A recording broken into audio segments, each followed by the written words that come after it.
Hello guys. So before starting this session, I want to tell you that this session is all about general IT and computer training. ये जो session है वो general IT, information technology और computer training का basic computer के बारे में हम जानेंगे, उसके फीचर्स के बारे में जानेंगे, उसके कंपोनेंट्स के बारे में जानेंगे, कितने टाइप ऑफ ये होते हैं, ठीक है ना, उसके बारे में डिटेल इनहेंस करके हम जानेंगे। ये जो सेशन होगा वो सिर्फ as a purpose of enhancing your technical skill in computer and IT. So guys, let's start it.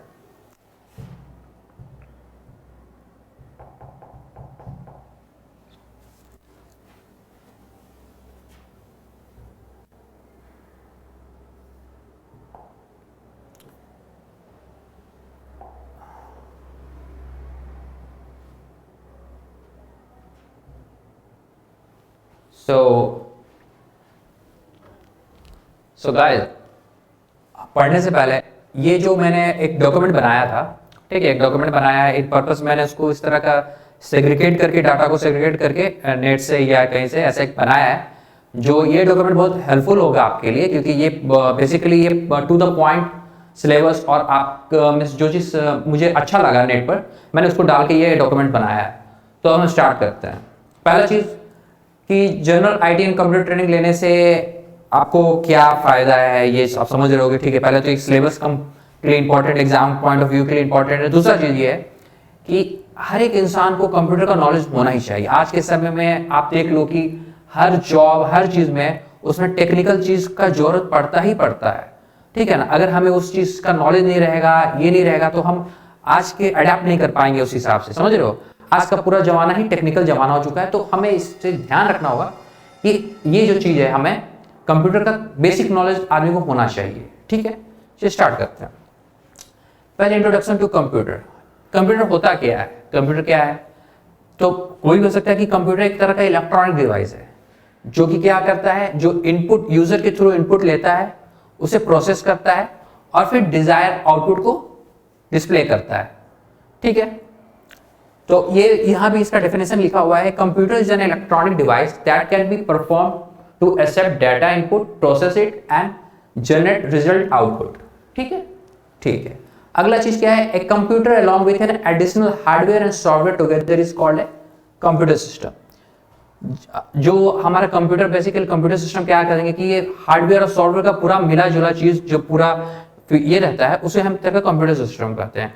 क्योंकि हार्डवेयर अगर नहीं रहेगा तो बहुत सारा फीचर है जो कि नहीं चला पाएंगे, और सॉफ्टवेयर नहीं रहेगा तो हम उसको अक्सर उन दोनों इस सारे चीज मिल के फिर आपको एक कंप्यूटर सिस्टम बनता है, ठीक है। हाँ, इसमें ये चीज है कि कुछ पार्ट हार्डवेयर का, मान लो कि आप कंप्यूटर का हम यूज चला रहे हैं, तो बिना प्रिंटर के भी तो चल सकता है, ठीक है, बिना स्पीकर के भी नहीं चलता, स्पीकर के भी बिना चल सकता है। लेकिन कुछ कुछ उसमें मैंडेटरी पार्ट है जिसके बिना चल नहीं सकता है। जैसे कि आप मान लो कि CPU, अगर वो ब्रेन ही नहीं है तो फिर कोई काम का ही नहीं, डब्बा ऐसा कुछ कोई उसका तो फिर यूज नहीं है, ठीक है ना। तो मिस एक तरह से आप बोलो कि कुछ कुछ इनिशियल पार्ट होता है, जैसे कि एक इंसान है, इंसान का अगर हाथ भी कट जाए तो भी काम चलते रहेगा, फिंगर कट गया, कान कट जाए तो भी इंसान जिंदा रहेगा, कुछ एक तरह का वो जीवित है। लेकिन अगर सर धड़ से कट जाए तो फिर हो सकता है कि फिर इंसान मर गया, फिर तो कोई काम का नहीं। इसलिए उसके अंदर भी, उसके कंप्यूटर के अंदर भी कुछ मेजर ये होते हैं, पार्ट्स होते हैं जिसके रहने के लिए बहुत एसेंशियल है कंप्यूटर के लिए, ठीक है। आगे बढ़ते हैं, आगे देखते हैं क्या क्या चीज है। एक computer system primary comprise a central processing unit, memory, input output device, storage device. तो बेसिकली 4 पॉइंट बोला गया है कि जो कंप्यूटर, जो प्राइमरी जो चीज होना चाहिए कंप्यूटर में, क्या क्या चीज होना चाहिए, ये देखिए।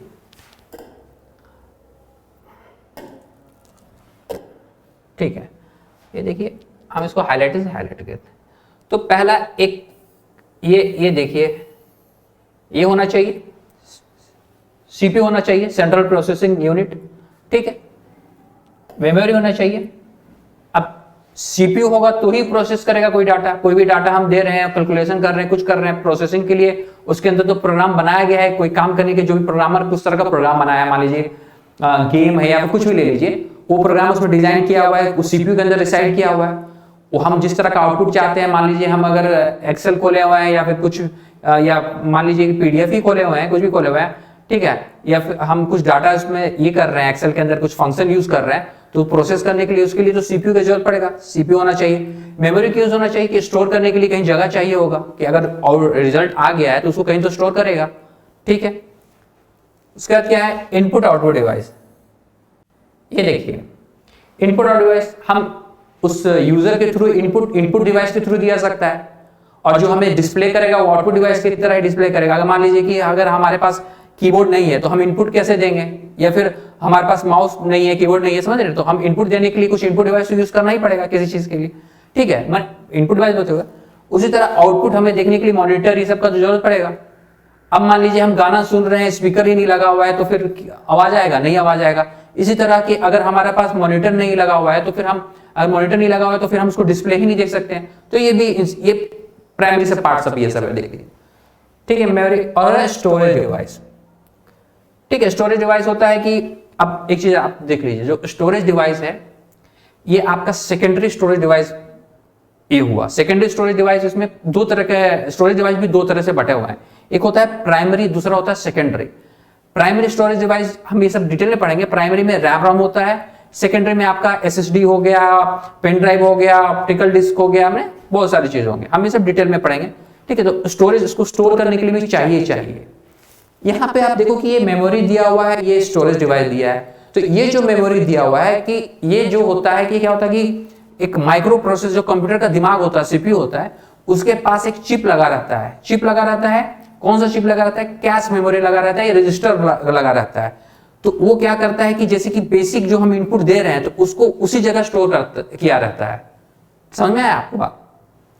ठीक है, आगे देखते हैं, ठीक है। Desire, all these component function together as a single unit to deliver the desired output, ठीक है। ये all these component function together as a single unit, ये सारा सिंगल यूनिट की तरह काम करता है और डिलीवर करता है डिजायर आउटपुट करने के लिए। चलिए ये अंडरस्टूड है हमको, ठीक है, ये डन है, ठीक है। एक computer system comes in various form and size. Computer system भी अलग अलग प्रकार के होते हैं और उनके वेरियस साइज और ये होते हैं, ये फंक्शन भी होते हैं, अलग अलग चीज होता है। सुपर कंप्यूटर सुना होगा आपने, अलग अलग टाइप होता है ना कंप्यूटर के बारे में, ठीक है। वेरियस फॉर्म और साइज होते हैं। It can very from high and personal desktop, laptop, tablet computer और स्मार्टफोन, ठीक है। स्मार्टफोन भी एक तरह का कंप्यूटर है, क्योंकि उस स्मार्टफोन के अंदर भी एक तरह का ऑपरेटिंग सिस्टम लगा हुआ है। जैसे कि हम अभी हमारा एंड्रॉइड यूज कर रहे हैं, एंड्रॉइड क्या है, एक तरह का ऑपरेटिंग सिस्टम जो कि हम यूज कर रहे हैं, ठीक है ना। जैसे कि आजकल के जमाने में जितने भी आप देख रहे हो सब क्या है, स्मार्टफोन यूज हो रहा है, उसके अंदर कोई ना कोई ऑपरेटिंग सिस्टम यूज हो रहा है। जैसे कि ये एंड्रॉइड क्या एक तरह का ऑपरेटिंग सिस्टम है। आगे बढ़ते हैं, देखते हैं,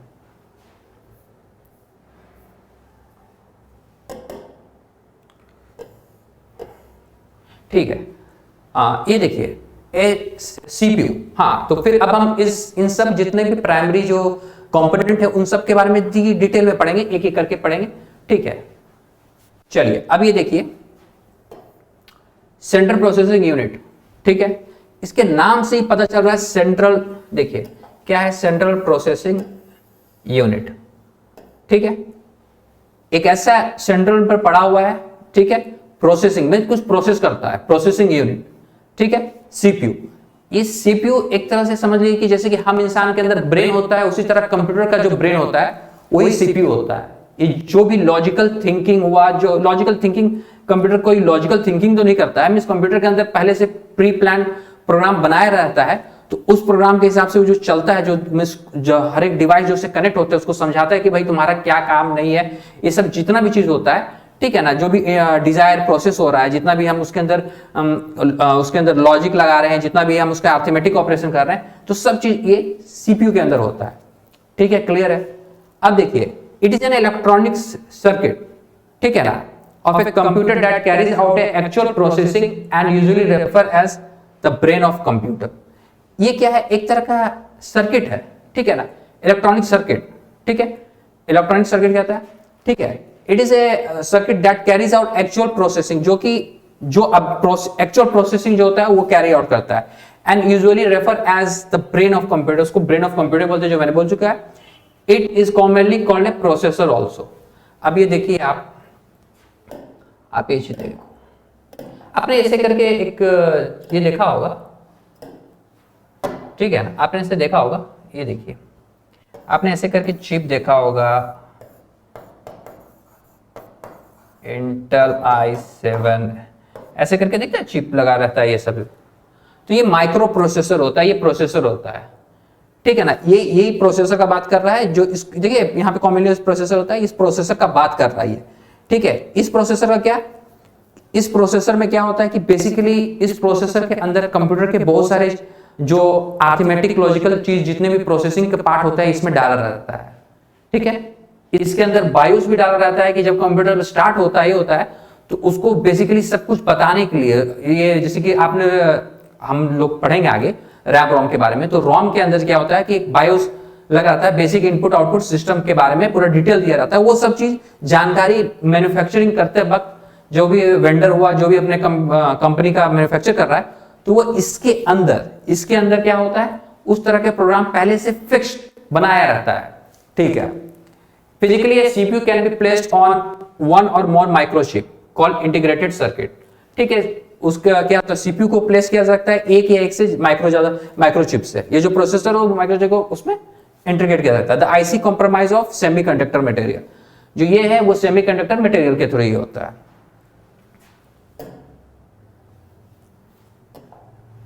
ठीक है।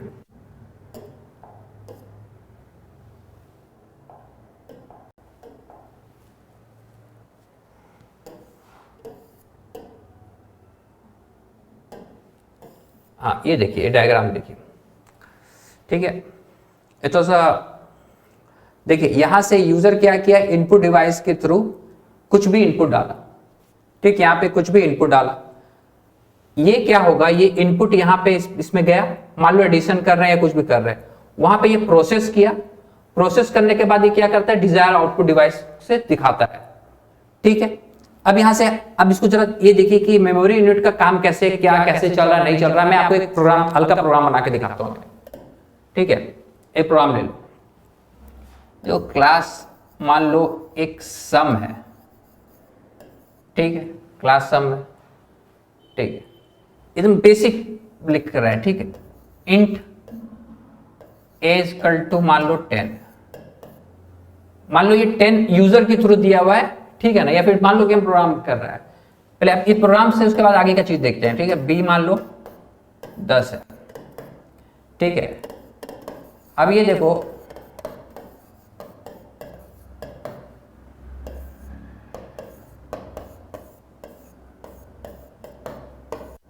देखो क्या, अब देखो समझने का चीज है,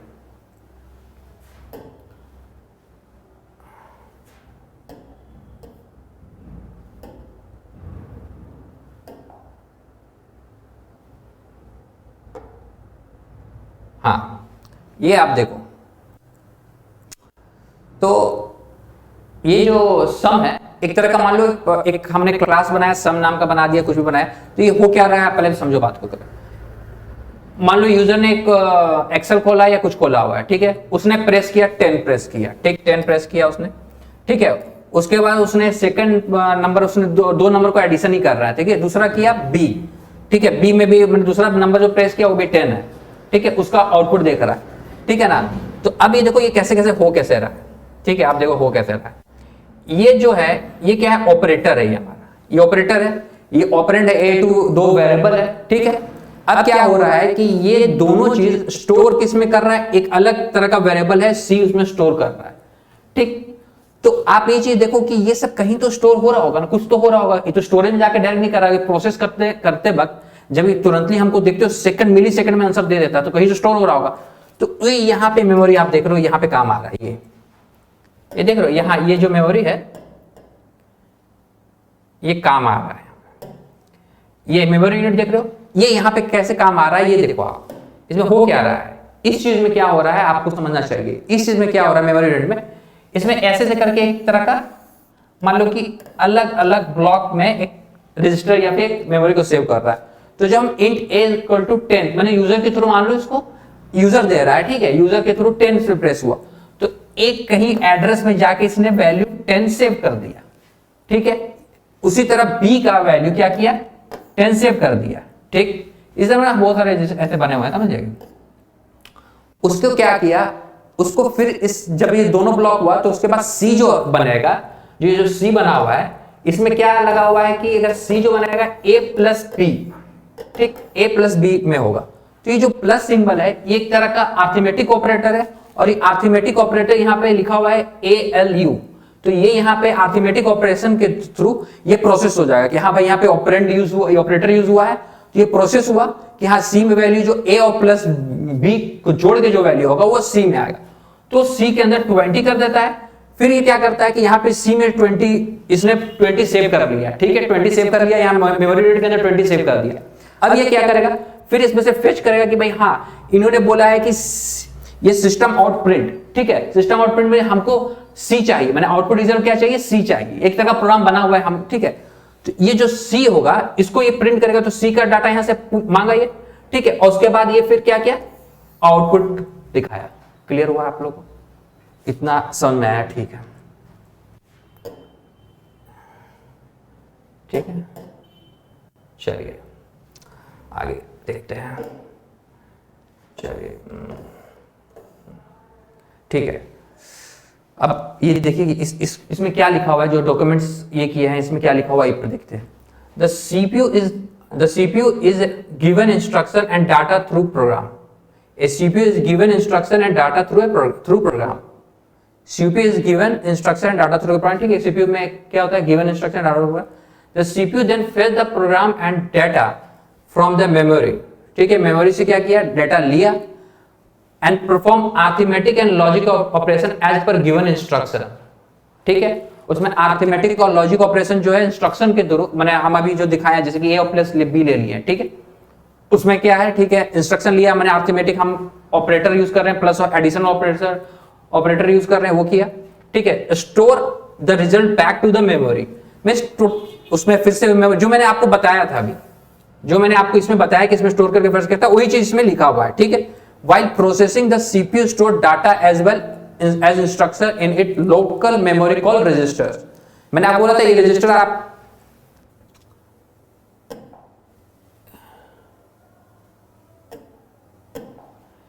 ये देखिए कहाँ है, हाँ, ठीक, ये जो रजिस्टर में बोला मेमोरी यूनिट के अंदर रजिस्टर्स ये होते हैं, ठीक है ना, ये लाइन देखिए while processing the CPU store data well as memory called register, आप देख रहे हो, ठीक, ये रजिस्टर के अंदर ये कर लिया, स्टोर कर लिया।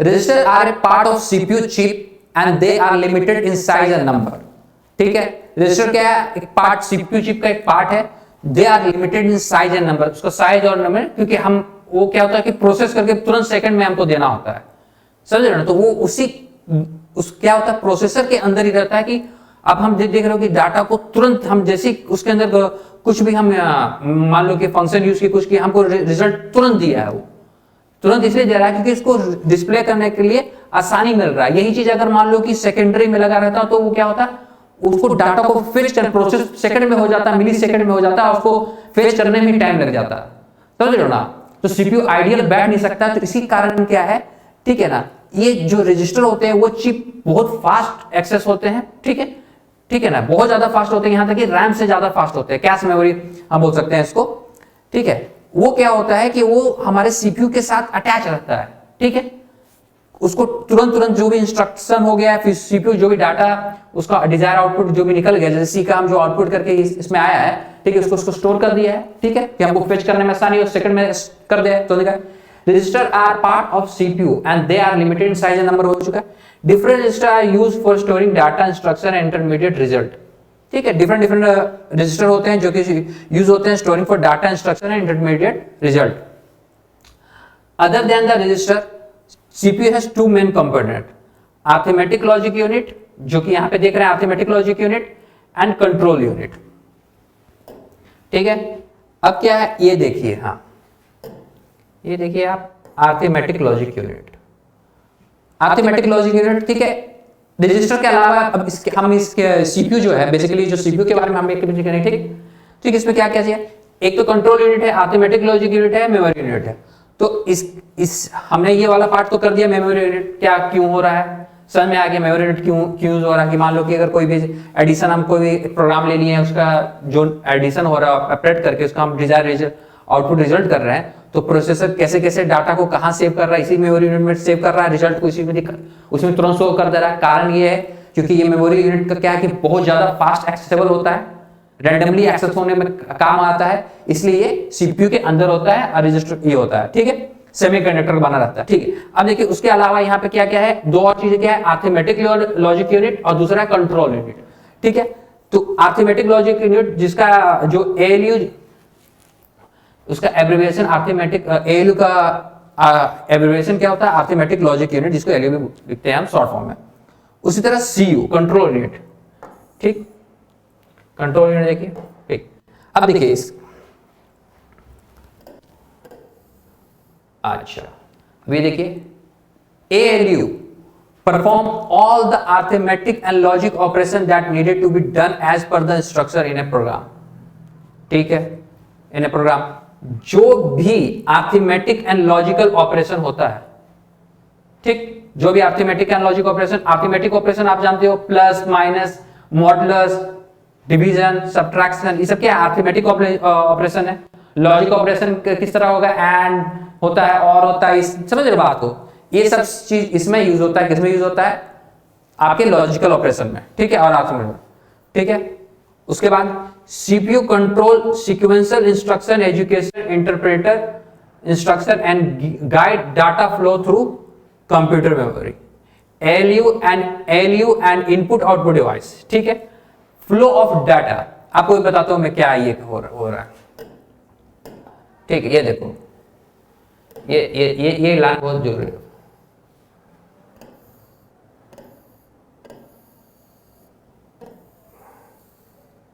ठीक है। बेसिकली क्या है, जो हमारा सीपीयू है ना, एक तरह का वो ट्रैफिक पुलिस का काम करता है।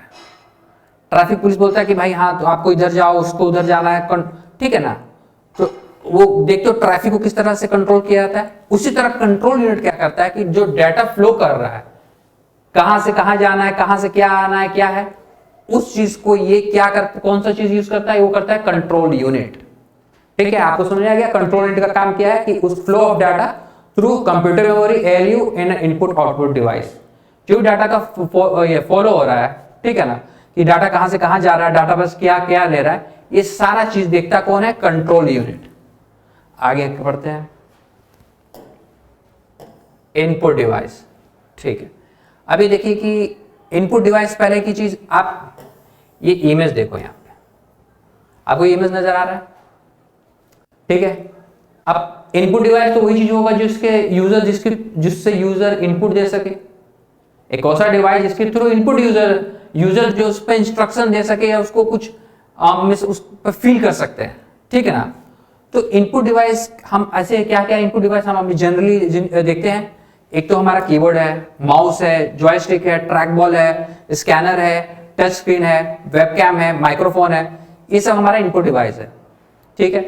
आप अभी देख रहे हो कि ये जो टच स्क्रीन है, इससे तो हम जब टच स्क्रीन यूज करते हैं तो हम देखते हो कि जब फोन जो स्मार्टफोन है, हम उसमें टाइप करके हम ये करते हैं ना, हम उसके अंदर डाटा उसको हम देते हैं कि भाई हाँ उसको कुछ लिख रहे हैं, कर रहे हैं, तो हम क्या कर रहे हैं, टच स्क्रीन क्या होता है, उसका काम क्या है कि हाँ यूजर के थ्रू इनपुट लेना है, समझ रहे बात को। उसी तरह माइक्रोफोन से हम जो कुछ बोल रहे हैं तो उसको वो कर रहा है, इनपुट ले रहा है, ठीक है।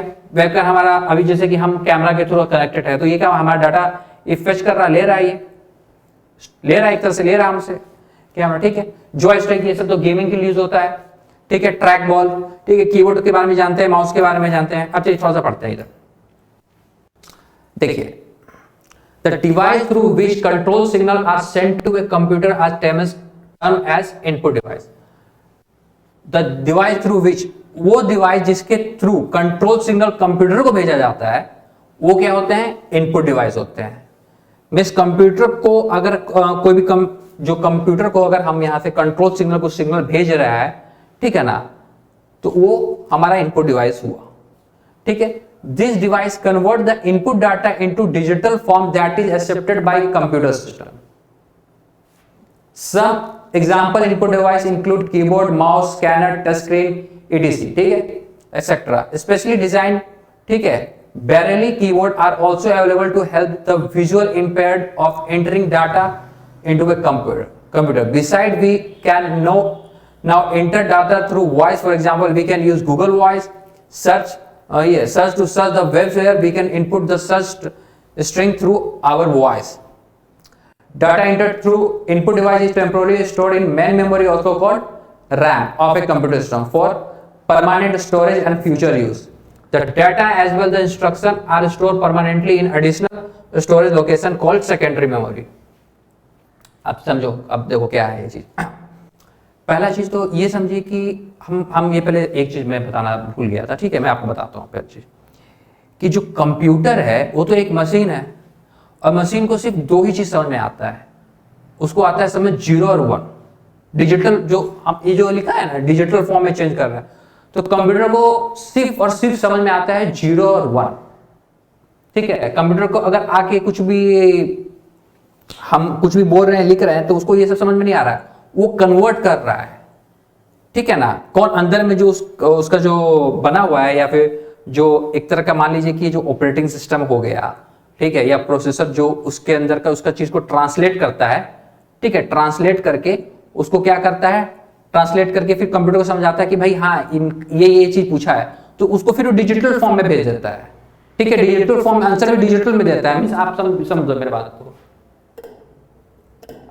कंप्यूटर समझ रहा है 1 0, ठीक, ये बस यही दो चीज को उसको समझ में आता है, 0 और 1 या 0। ये डिजिटल फॉर्म में इसको सिर्फ यही समझ में आ रहा है, ठीक है। अगर मान लो कि इधर कुछ भी लिखा हुआ है ABC कुछ भी लिखा है, तो इसको 0 1 0 ऐसे करके कुछ भी कन्वर्ट करेगा ये, ठीक है, इसको इस फॉर्म में कन्वर्ट किया। ये चीज कंप्यूटर को समझ में आ रहा है डिजिटल फॉर्म में, ठीक है ना, ये डिजिटल फॉर्म है, ठीक है। ये क्या है, नॉर्मल जो हमारे अब जो ह्यूमन रीडेबल चीज है, जैसे कि इंग्लिश में हम कर रहे हैं, ठीक है, ह्यूमन रीडेबल है, इसको कन्वर्ट करने का काम कौन कर रहा है, इंटरफेस का जरूरत पड़ेगा ना भाई, कि हाँ भाई इसको समझ में आए। तो अंदर में जो हमारा जो ऑपरेटिंग सिस्टम होता है, ठीक है, ऑपरेटिंग सिस्टम होता है वो इंटरफेस का काम करता है एक तरह से। मान लो कि मेरे सामने कोई दूसरे लैंग्वेज वाला इंसान चाइनीज है या फिर रशियन आया हुआ है, तो वो क्या बोल रहा है तो मुझे समझ में नहीं आ रहा, मैं क्या बोल रहा हूँ उसको समझ में आ रहा है। मुझे मान लो मुझे हिंदी आ रहा है, उससे रशियन आ रहा है, ठीक है, बीच में हमें ऐसे कोई कॉमन लैंग्वेज नहीं है जिस ये हो, तो हमें एक ऐसा इंसान का जरूरत पड़ेगा जो कि मेरे बात को उसको समझा सके, उसके बात को मेरे को समझा सके, ठीक है ना। तो एक इंटरफेस का जरूरत पड़ेगा ट्रांसलेटर का। तो वो क्या करेगा, रशियन भाषा को ट्रांसलेट करके हिंदी मुझे बताएगा, और हिंदी मैं बोलूंगा तो उसको ट्रांसलेट करके उसको समझाएगा। ये काम क्या करेगा, एक इंटरफेस का जरूरत पड़ता है, ठीक है ना। तो उसी तरह वही चीज बोल रहा है कि उसको इनपुट डाटा जो होता है, सिग्नल जो डाटा होता है, उसको क्या करता है, डिजिटल फॉर्म में करता है, फिर जो कि कंप्यूटर उसको एक्सेप्ट कर सकता है। तो कन्वर्ट किया, एक्सेप्ट किया, ठीक है। अब इनपुट डिवाइस का ये सब तो हम नीचे अभी दिखाएं कि ये हमारा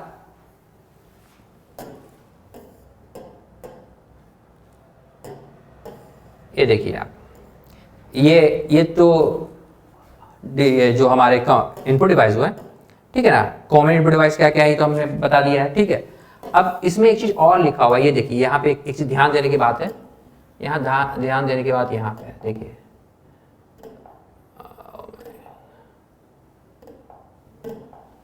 ठीक है, ध्यान देखिए, ये देखिए यहाँ पे एक चीज इन्होंने लिखा है, data enter through input device is temporarily stored in main memory, also called RAM of a computer system, ठीक है। इसके बारे में हम पढ़ेंगे, लेकिन अभी मैं बता देता हूं कुछ थोड़ा बहुत इसके बारे में।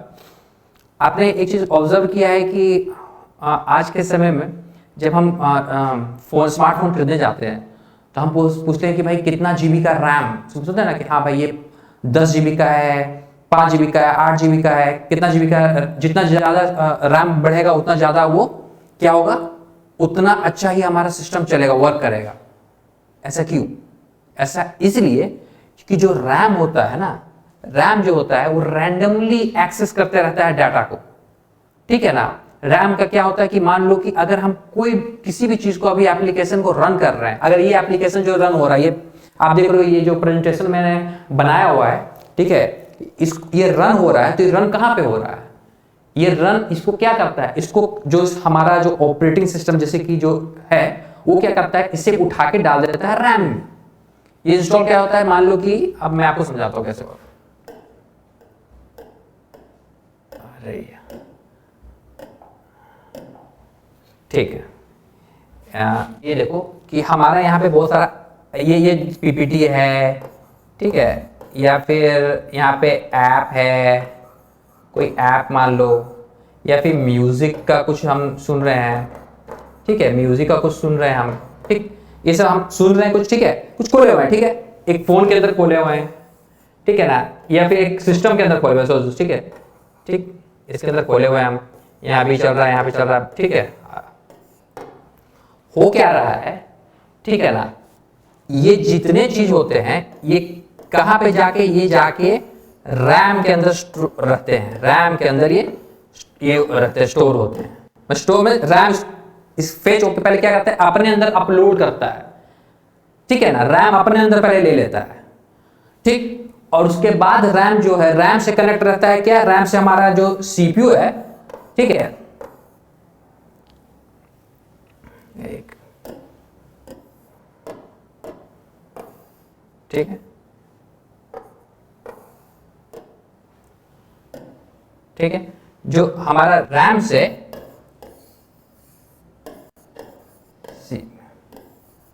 ठीक, अब देखो मैं बात सुनो, जो हमारा रैम है उससे क्या कनेक्ट हुआ है, उससे डायरेक्टली सीपीयू कनेक्ट हुआ है। क्यों कनेक्ट हुआ है, क्योंकि जो सीपीयू होता है वो बहुत जल्दी प्रोसेस किया करते रहता है डाटा को, ठीक है ना। अगर रैम नहीं रहेगा, अगर मान लो कि हम सेकेंडरी स्टोरेज से उठा रहा है कोई एसएसडी या फिर, ठीक है, डाटा को, ठीक है, कहीं हमारा पड़ा हुआ है, ठीक है, वहां से उठा रहा है, तो ये काफी स्लो होता है, डाटा को फेच करने में बहुत टाइम लग जाएगा, जिसके कारण हमारा सिस्टम हो सकता है कि हैंग हो जाए, आइडियल सीपीयू आइडल बैठने लगेगा तो हैंग होने लगेगा। इसी कारण क्या होता है कि रैम के अंदर जो भी चीज हम रन कर रहे हैं, जैसे कि अभी हम ये रन कर रहे हैं, तो ये भी पहले रैम के अंदर स्टोर हुआ, अब हम उस रैम, जब रैम से डायरेक्टली एक्सेस कर रहे हैं, समझ में आया आपको मेरा, ठीक है, ये ऐसा चल रहा है, जो रैम होता है, इसलिए रैम इंपॉर्टेंट है, जितना ज्यादा रैम रहेगा उतना ज्यादा एप्लीकेशन को उसके अंदर हम लोग एक साथ यूज कर सकते रहते हैं। अगर मान लो कि किसी के मोबाइल के डिवाइस का 3 GB रैम है और गेम 4 GB का है, तो उस केस में अगर वो गेम खेलने की कोशिश करेगा तो पता चलेगा लैग हो रहा है, लैग हो रहा है, हैंग हो रहा है। तो ये सब कारण इसलिए होगा क्योंकि उस रैम का कैपेसिटी 3 है, ठीक है, और गेम का 4 है। तो होता क्या है कि जो सेकेंडरी स्टोरेज होता है उससे उठा के रैम के अंदर डाल देते हैं, जैसे उसको क्लिक किए तो उठा के किसमें, रैम में डाल, चीज को हम रन करते हैं वो रैम में डल जाता है, और फिर रैम से डायरेक्ट सीपीयू उसे फेच करते रहता है डाटा को, ये ऐसे चलता है।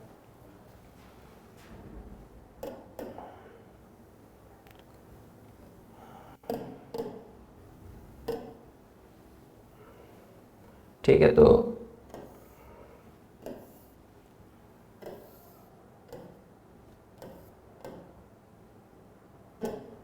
चलिए इसको हटाइए।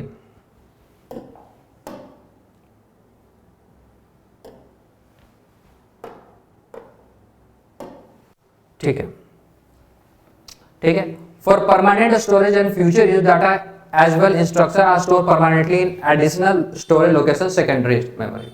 अब मान लो कोई मूवी है, ठीक है, जब तक हम उसको देख रहे हैं, ठीक है, तो हम जब उसको रन कर रहे हैं तो रैम में कर दिया भाई हमको, क्योंकि सीपीयू को तो तुरंत एक्सेस करने वाला मेमोरी चाहिए कि उसको तुरंत, वो आइडियल तो बैठ नहीं सकता है, तो उसको उसने रैम में डाल दिया, रैम में से हम देख रहे हैं, ठीक है। उसके बाद हमने देख लिया, उसके बाद उसको ऐसे करके 100,000 हमारे पास मूवी है, अभी मान लो कि 50-60 मूवी है, ठीक है ना, तो वो तो उसके लिए कोई बड़ा स्टोरेज चाहिए होता है, ठीक है ना, और वो परमानेंटली स्टोर करने जो होता है वो स्टोर किसमें करता है, सेकेंडरी स्टोरेज, एसएसडी हो गया, एचडीडी हो गया, हार्ड डिवाइस, ये हार्ड डिस्क हो गया, ये सब हो गया, उसके अंदर स्टोर करता है। जब उसको हम चलाते हैं तब वो रैम में स्टोर, रैम के अंदर अपलोड करता है और फिर उसको कंप्यूटर उसको फेच करके हमको डिस्प्ले कर लगता है। अब ये देखिए, और अब हम करते हैं आउटपुट डिवाइस, ठीक, इनपुट डिवाइस हमारा हो गया, क्या है नहीं है, ठीक, आउटपुट डिवाइस। ये देखिए, the device that receive data from computer system for display physical, ठीक है, for display physical production etcetera is called output device. वो डिवाइस जो कि कंप्यूटर से लेता है, कौन सा डाटा लेता है, रिसीव सिग्नल लेता है, डिवाइस दैट रिसीव डाटा लेता है कंप्यूटर के से, कंप्यूटर उसको डाटा देता है, ठीक है ना। क्या करता था, इनपुट डिवाइस के थ्रू हम कंप्यूटर को दे देते थे सिग्नल, ठीक है, कंप्यूटर को हम दे रहे थे सिग्नल, ठीक है, उसको डिजिटल फॉर्म में चेंज करके कर रहा था। अब जो कंप्यूटर है वो किसी को वो दे रहा है, क्या बोलते हैं, किसी को डेटा दे रहा है, ठीक है, उस चीज उस कंप्यूटर अगर किसी चीज को वो डेटा भेज रहा है, दे रहा है, वो सब डिवाइस क्या होता है, आउटपुट डिवाइस होता है, जो कंप्यूटर से ले रहा है डाटा, ठीक है। फॉर एग्जाम्पल मॉनिटर हो गया, प्रोजेक्टर हो गया, हेडफोन हो गया, स्पीकर हो गया, प्रिंटर हो गया, ठीक है ना। ये जितना भी चीज देख रहे हैं वो क्या है, मॉनिटर क्या, कंप्यूटर्स को दे रहा है, ठीक है, फॉर्म, ठीक है। उसी तरह हेडफोन हो गया, स्पीकर हो गया, ये स्पीकर हो गया, प्रिंटर हो गया, प्रोजेक्टर हो गया, आप देख रहे हो, ये यूजर नहीं दे रहा है, ये क्या दे रहा है, उसको कंप्यूटर दे रहा है। हम कुछ म्यूजिक चला रहे हैं यूट्यूब पर, तो वो हमको जो डिस्प्ले कर रहा है, तो किसको डिस्प्ले, कंप्यूटर है उसको डिस्प्ले कर रहा है जी। और कंप्यूटर किस चीज को यूज करके कर रहा है, आउटपुट डिवाइस को यूज करके डिस्प्ले कर रहा है,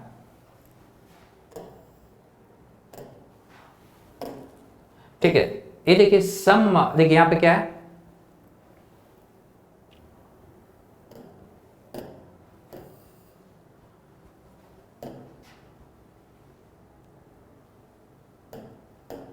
ठीक, सम आउटपुट डिवाइस आर शोन, ठीक है, ये हो चुका है, ठीक है। देखिए अब क्या है कि जो हम इसके बारे में पढ़ेंगे, डिटेल में पढ़ेंगे, आउटपुट डिवाइस के बारे में हम डिटेल में पढ़ेंगे। देखिए पहले ये चीज देखिए, आप समझिए, ठीक है। आप ये देख रहे हैं कि जो हमारा इसमें क्या बोल रहा है, सम आउटपुट डिवाइस, यहाँ पे ये देखिए, मॉनिटर, प्रिंटर, स्पीकर, हेडफोन, ठीक है, projector, touch screen, plotter, GPS. देखिए आप जी फॉर्म में देखेंगे टच स्क्रीन इसमें भी आया हुआ है, ठीक है, क्योंकि हमारा जो फोन होता है उससे हम डिस्प्ले भी करते हैं, देखते भी रहते हैं, तो इनपुट आउटपुट दोनों डिवाइस का काम करते रहता है, ठीक है। अब देखिए कि इन्होंने कुछ आपको ये बताया हुआ है, ठीक है। आज के लिए इतना ही आउटपुट डिवाइस तक। फर्दर हम कल आगे का स्टडी सेशन पूरा करेंगे, उसमें हम रिवोल्यूशन ऑफ कंप्यूटर पढ़ेंगे, उसमें हम और डिटेल में पढ़ेंगे, प्राइमरी मेमोरी, सेकेंडरी मेमोरी क्या होता है, स्टोरेज डिवाइस के बारे में डिटेल में पढ़ेंगे। आज के लिए इतना ही, धन्यवाद।